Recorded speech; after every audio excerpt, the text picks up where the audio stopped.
How to change game mode in Minecraft Bedrock. So the first one will involve you using your commands and cheats. So make sure that is open first.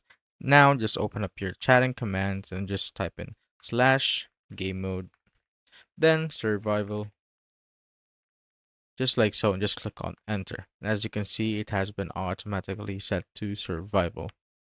So the next method is on the main menu, and when we go right here on our world, so even though cheat is not activated, you can still do this.